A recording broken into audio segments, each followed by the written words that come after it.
selaku dosen pengampu mata kuliah Hukum Pidana, serta teman-teman seperjuangan kelas HTNA yang saya sayangi. Perkenalkan, nama saya Nur Aini dengan NPM 2021020212 dari Program Studi Hukum Tata Negara Fakultas Syariah UIN Raden Intan Lampung.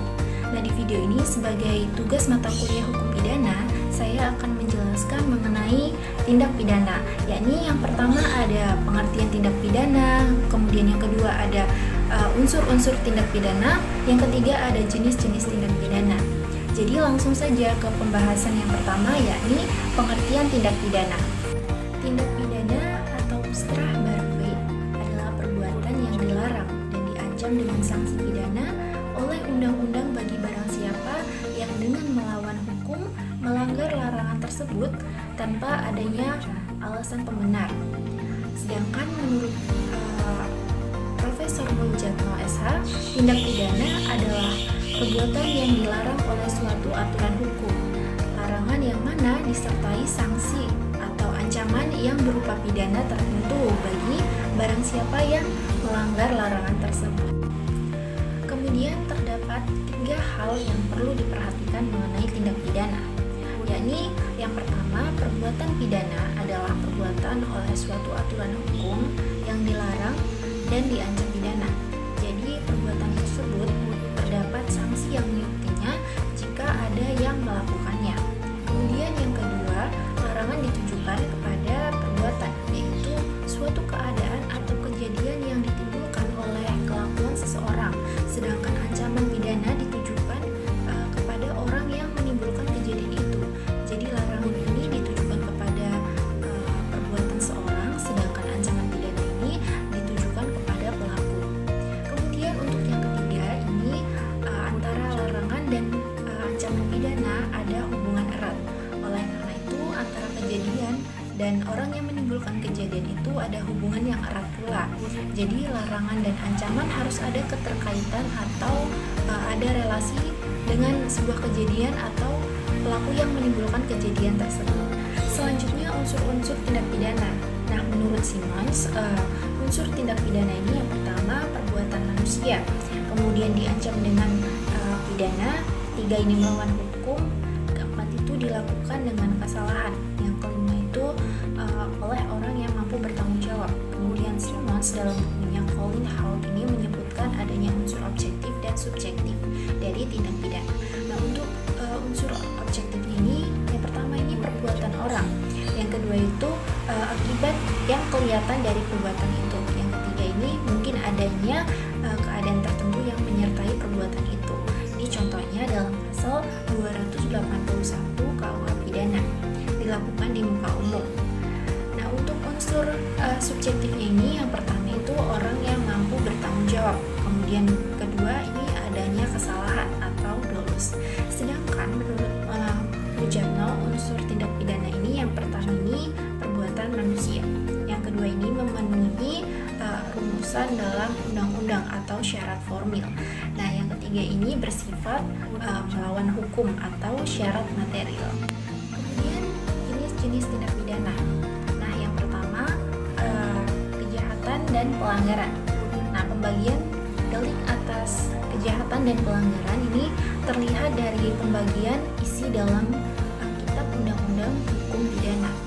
Ada yang menyatakan bahwa pelanggaran dan kejahatan memiliki perbedaan dari segi kualitatif, yaitu kejahatan atau redelikten atau delik hukum adalah pelanggaran hukum yang dirasakan melanggar rasa keadilan, seperti perbuatan pembunuhan atau melukai orang lain, atau perbuatan yang bertentangan dengan keadilan, terlepas apakah perbuatan itu diancam dengan pidana atau tidak. Jadi yang benar-benar dirasakan oleh masyarakat bertentangan dengan keadilan.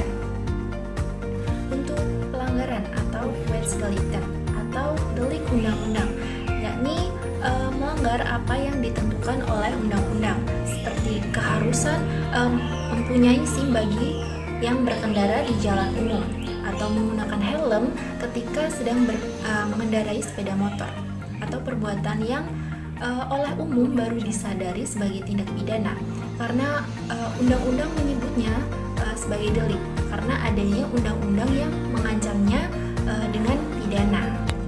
Kemudian yang kedua yakni delik formil dan delik material. Nah, untuk delik formil adalah delik yang perumusannya dititik beratkan kepada perbuatan yang dilarang. Delik tersebut telah selesai dengan dilakukannya perbuatan seperti tercantum dalam rumusan delik, yakni delik formil ini melihat pada result atau hasil dari suatu perbuatan.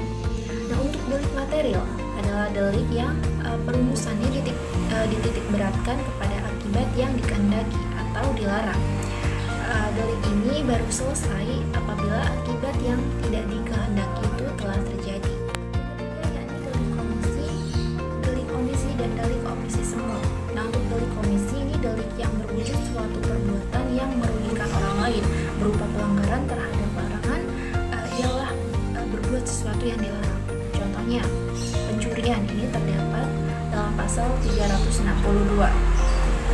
Kemudian delik omisi ini delik yang berupa pelanggaran terhadap perintah, ialah tidak melakukan sesuatu yang diperintahkan atau diharuskan. Contohnya, tidak menghadap sebagai saksi di muka pengadilan, ini terdapat dalam pasal 522. Kemudian, delik omisi semu, ini delik yang berupa pelanggaran larangan, akan tetapi dilakukan dengan cara tidak berbuat. Contohnya, seorang ibu membunuh anaknya dengan tidak memberikan air susu kepada anaknya hingga meninggal. Ini terdapat dalam pasal 338 dan 340. Yang keempat, delik dolus dan delik culpa. Nah, untuk delik dolus atau kesengajaan ini delik yang memuat unsur kesengajaan. Nah, kesengajaan ini adalah dengan sadar berkehendak untuk melakukan sesuatu kejahatan tertentu. Nah, ini contohnya terdapat dalam pasal 187. Kemudian untuk delik culpa atau delik kealpaan. Ini delik yang memuat kealpaan sebagai salah satu unsur delik, seperti tidak berhati-hati melakukan sesuatu perbuatan di samping dapat menduga akibat dari perbuatan yang dilakukan. Ini contohnya terdapat dalam pasal 195. Kemudian yang kelima ini ada delik tunggal dan delik berangkai. Nah, untuk delik tunggal ini delik yang cukup dilakukan dengan perbuatan satu kali. Contohnya ini terdapat dalam pasal 362. Kemudian delik berangkai ini delik yang baru merupakan delik apabila dilakukan beberapa kali perbuatan. Contohnya ini terdapat dalam pasal 481 penadahan sebagai kebiasaan. Karena harus dilakukan berulang-ulang, bisa berupa kebiasaan sebagai unsur untuk menentukan dipidananya pelaku. Yang keenam, delik aduan dan delik laporan. Nah, delik aduan ini adalah delik yang penuntutannya hanya dilakukan apabila ada pengaduan dari pihak yang terkena atau korban. Contohnya, pasal 310 ini tentang pencemaran nama baik. Nah, ini harus ada pengaduan dari korban atau orang tertentu yang ditetapkan undang-undang.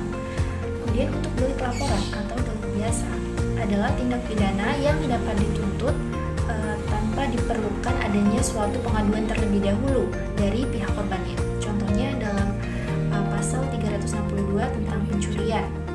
Nah, ini cukup dengan laporan dari setiap orang yang melihat atau mengetahui tindak pidana tersebut, tidak harus dari pengaduan dari korban atau orang-orang tertentu. Nah, yang ketujuh itu delik sederhana dan delik yang ada pemberat dan atau peringan. Nah, untuk delik yang ada pemberat dan peringan ini adalah delik yang karena kondisi atau situasi khusus yang berkaitan dengan pelaksanaan perbuatan atau akibat-akibat khusus yang timbul, maka diancam dengan sanksi pidana yang lebih berat atau lebih ringan. Ini contohnya dalam pasal 340 ini tentang pembunuhan berencana. Kemudian delik sederhana ini adalah delik yang terjadi dan merupakan perbuatan dasar atau pokok. Ini contohnya pencurian dalam pasal 362. Kedelapan ini delik politik dan delik politik campuran. Nah, untuk delik politik ini adalah suatu kejahatan yang menyerang baik organisasi maupun fungsi-fungsi negara dan juga hak-hak warga negara negara yang bersumber dari situ. Misalnya ini pasal 104 sampai pasal 129 KUH pidana.